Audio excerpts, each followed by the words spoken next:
So some characteristics of socialism, ecosocialism: production to meet human need rather than profit and market-based production, which, to get the eco of ecosocialism, has to respect nature, has to be within ecological limits. And this is where ecosocialism differs from some past socialist projects, right? Early socialist projects really latched on to production, latched on to, and in many ways it was needed, right? If you look at the USSR, they were taking an agrarian society and modernizing it. So production was kind of essential to them at their place in their time.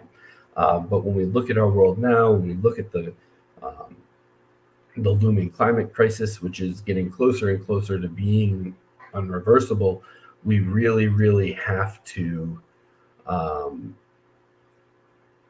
make sure that our visions of socialism are within ecological limits, are considering as part of the formula, the ecology in the world that keeps us alive. Democracy in the workplace, which is where we get to talk about social media ownership of production. Labor directly participates in decisions around production and administration. This can also apply into our societies, right? Healthcare is a great example. In the U.S. healthcare system, it is 100% guided by profit, right? That is the motive. We have hospitals closing all over and clinics closing all over the country. And so they're doing so because they can't make a profit. Serving people, healthcare is not the primary goal. And obviously, as socialists, we want worker ownership. So we want the nurses, the doctors, the techs, the front office staff to all have a voice, to all have a democratic place in determining that. But when we're talking about something like healthcare, it's not just your workplace, it's a social tool. So we also want our communities involved. We also want our communities to have a voice about what kind of services they need, where they need it. We can't just limit things to that traditional ownership in the workplace, right?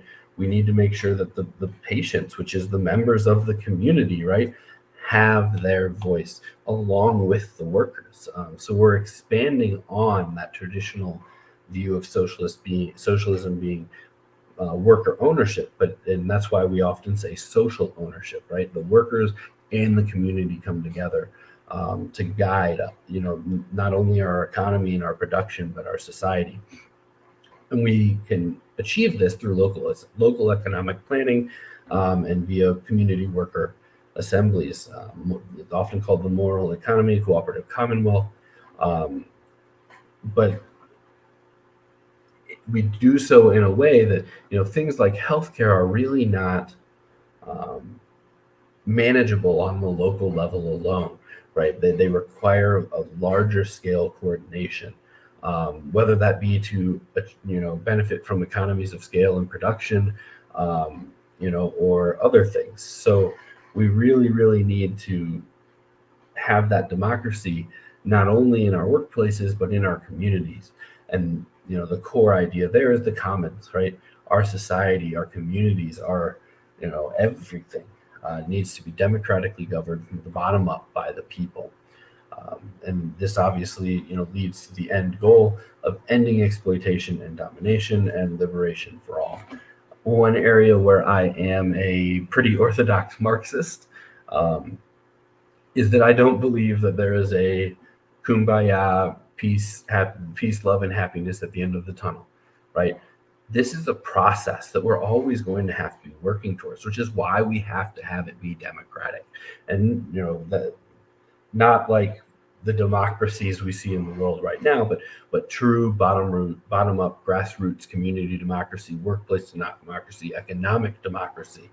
We're going to need that because we don't live in a static world, right? Whether that be social society or the actual nature and ecology, right? It's always shifting. We live on a dynamic planet in dynamic societies.